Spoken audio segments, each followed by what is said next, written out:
Welcome to the deep dive. Today we're tackling Art of War, which raises some great questions about its history and its lasting strategies. It's a classic for a reason. Exactly.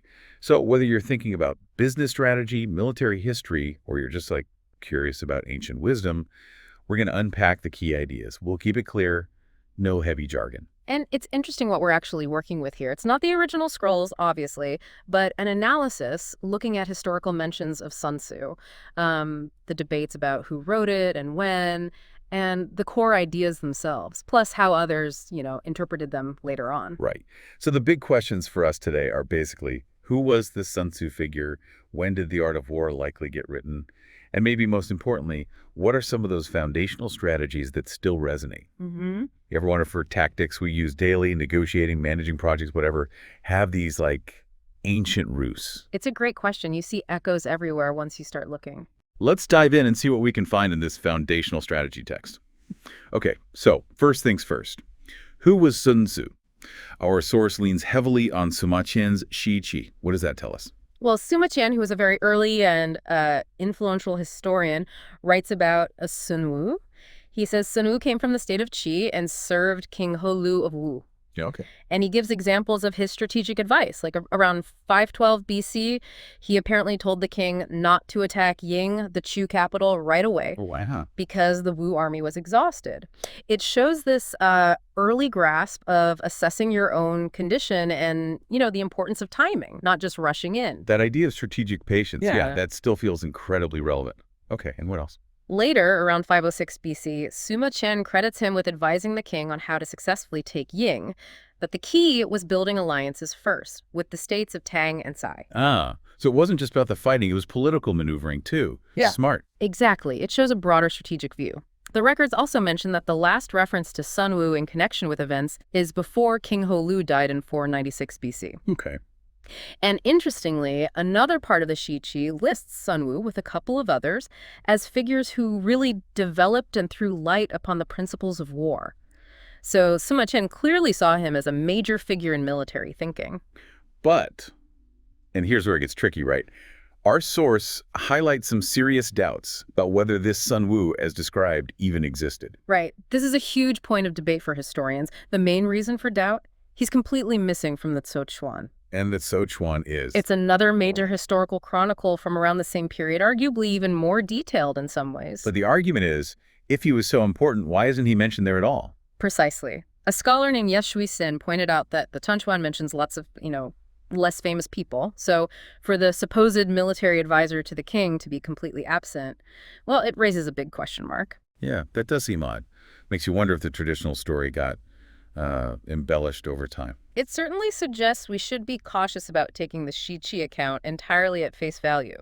But the source does offer a counter-argument, doesn't it, about the Tso Chuan maybe not being exhaustive. It does. The counter is basically that no historical record captures everything. Even something as detailed as the Tso Chuan might have omissions or different focuses. So his absence isn't absolute proof he didn't exist or wasn't influential. It's just, puzzling. Okay. And then there's this other text, the Wuhuchiu. It's apparently less reliable historically, but what does it add? It offers a slightly different story. It says Sun Tzu was actually recommended to the king by someone else, Wu Zixu. And in this version, Sun Tzu is from Wu itself and was living in retirement. Huh. So a different origin story. Yeah, and it also paints a picture of the king actively seeking out Sun Tzu's wisdom, asking him about his principles, like chapter by chapter. It's more personal interaction described there. More biographical, almost. Okay, that's the person, or the mystery around the person. What about the text itself, the Art of War? The source mentioned something fascinating from the Hannes Ecu bibliography. 82 chapters. Yeah, 82 pian, or chapters plus diagrams. That's a lot more than the 13 chapters we commonly have today. So what happened to the rest?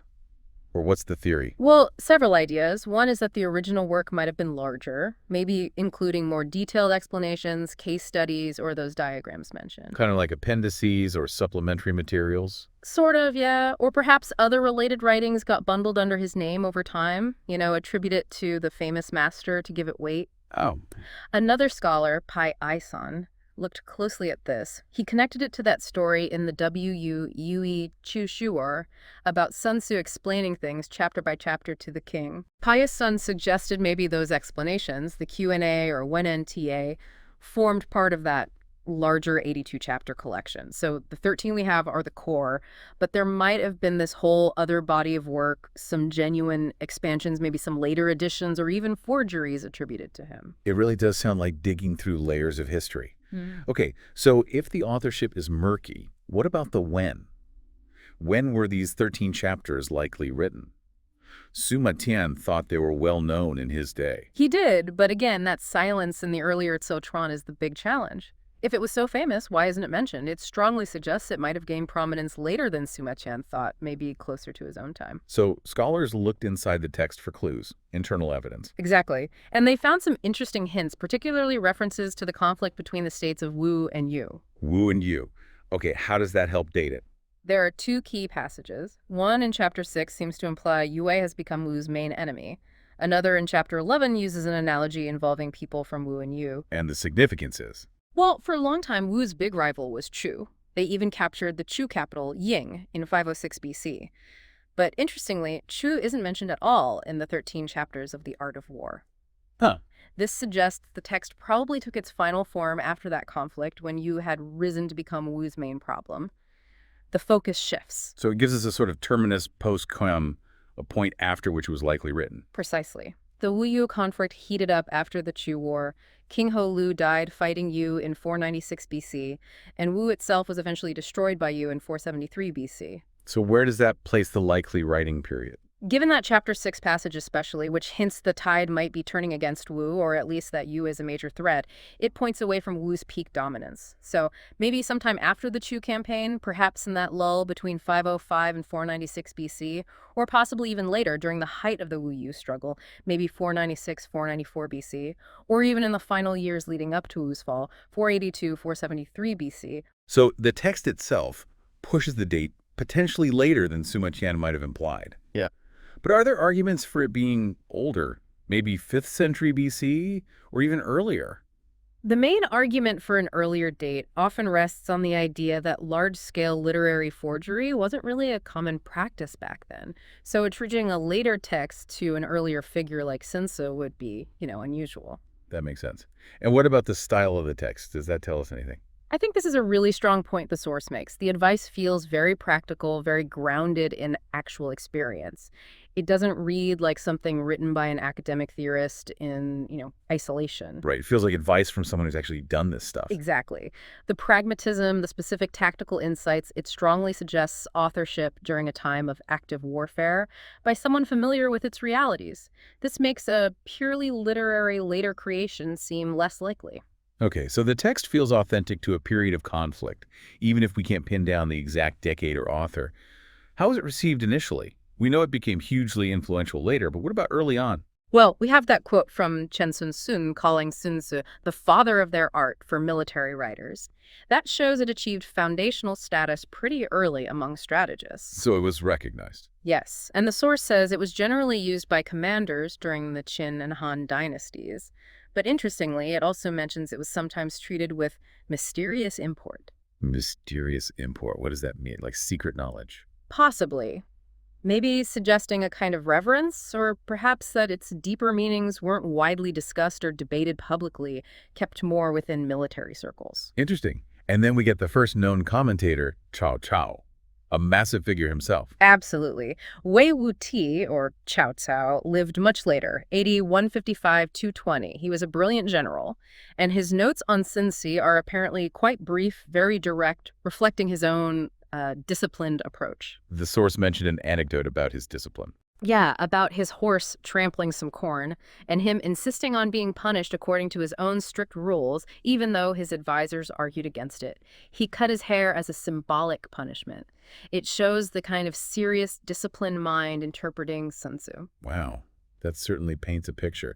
So his commentary would have been a key filter for how people understood the text. Definitely. Having a figure of his stature engage with it must have cemented its importance. And then later, during the Tang Dynasty, you have Tu Mu. What was his take? Tu Mu emphasized things like benevolence and justice alongside the artifice and deception. He saw Sun Tzu's principles as proven by like 1,000 years of Chinese military history. He really validated its enduring relevance. It's fascinating how these layers of interpretation build up. The source also mentions a cultural shift in China, though, regarding military topics. Yeah, apparently over time, a stronger divide grew between civil matters and military matters in the educated governing class. So talking about war became less respectable. Something like that. Less common, maybe even slightly looked down upon among the literati. The source suggests this might have led to some of Sun Tzu's practical strategic wisdom being neglected by those very people in charge. Huh. Early caught, given its focus on efficient statecraft. Okay, let's finally dig into some of those core principles within the text. Chapter 1 lays out the 5 constant factors. What are they? Right, these are fundamental, they are. Yep. The moral law, heaven, earth, the commander, and method and discipline. Okay, break those down a bit. Moral law sounds ethical. It's broader than just ethics. It's about the people being in harmony with their ruler, willing to follow them without question. Think of it as unity of purpose, strong morale, belief in the cause. Almost like organizational alignment today. Okay. Heaven and earth. Heaven covers the uncontrollable elements, night and day, cold and heat, seasons, timing. Earth is the physical battlefield, distances, terrain, dangers, opportunities presented by the ground itself. So situational awareness, basically. And the commander. This focuses on the leader's qualities. Wisdom, sincerity or integrity, benevolence or compassion, courage, and strictness or discipline. A balanced set of virtues needed for effective leadership. That's quite a list. Still holds up, I'd say. And the last one, method and discipline. This is the organizational side, marshaling the army, ranks, supply chains, logistics, controlling expenditure, the nuts and bolts of running the operation. It really is a comprehensive framework for assessing any strategic situation. Then Chapter 2 hits us with that famous line, all warfare is based on deception. Yep, a cornerstone principle. The source even brings up Wellington as a master of this, concealing his plans. Sun Tzu gives specific examples: seem weak when you are strong, inactive when you are mobilizing, far when you are near. It's psychological warfare as much as physical. Absolutely. It's about manipulating the enemy's perceptions and expectations. Chapter 3 then talks about speed and the problems of the long wars. Right. Protracted campaigns are disastrous. They drain the state's money, exhaust the troops, and deplete the people at home. Sun Tzu warns against stupid haste, but is very clear that clever delays in warfare are rare. So get it done efficiently, don't drag it out. Exactly. He talks about the practicalities. Don't raise a second levy of troops. Don't keep resupplying endlessly from home. Use the enemy's resources when you can.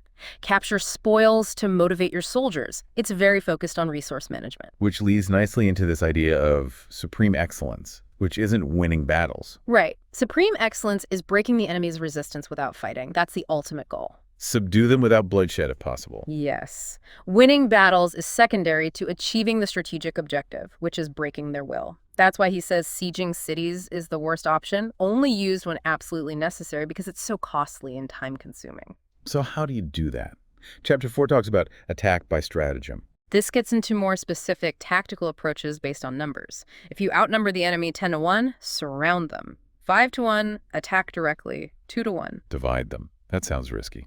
Well, the idea explained is to use one part for the main attack and another for a diversion or flanking maneuver. It requires coordination, but allows for more complex tactics when you have a smaller but still significant advantage. Okay, that makes more sense. And this chapter also has that crucial point about knowing when to fight. Yes, it's not just how to fight, but when and if. He lists other essentials for victory, too. Knowing how to handle different force sizes, having a unified army spirit, being prepared when the enemy isn't, and crucially, the sovereign not interfering with the general's tactical decisions. That last one feels timeless. Political meddling in military affairs. Definitely. And of course, the most famous principle of all probably comes from this area. Know the enemy and know yourself, and you need not fear the result of 100 battles. The foundation of all intelligence gathering and self-assessment. Right. And the source includes a great quote from a commentator, Cheng Yu, summarizing this dynamic. Attack is the secret of defense. Defense is the planning of an attack. They're two sides of the same coin. A really powerful way to look at strategy. Okay, as we wrap up this deep dive, what are the main things you think our listeners should walk away with? Well, we've seen the historical figure of Sun Tzu is somewhat shrouded in mystery, but the text attributed to him emerged from a specific turbulent period of Chinese history. Right, the dating seems to point towards that intense Wu Yu conflict period. Exactly. And we've touched on some truly foundational principles: the need for holistic assessment, the power of deception, the importance of speed and efficiency, and the ultimate goal of winning without fighting. It's wisdom born from hard-won experience. And for you, our listener, especially if you value efficiency, think about that emphasis Sun Tzu places on avoiding long struggles and achieving victory without direct conflict. How could that apply to minimizing wasted effort and maximizing results in your own field? It's a good connection. And it leaves us with a final thought to ponder. With the questions around Sun Tzu the man, does the enduring power of the art of war ultimately come from the historical figure, whoever he was, or from the sheer universality of the strategic truths contained within it? Maybe the message transcends the messenger. Something definitely worth thinking about. We've really only scratched the surface here. If this sparked more questions, or if you want to explore particular strategies, maybe deception or logistics in more detail later, just let us know. Absolutely. We're here to help continue the exploration.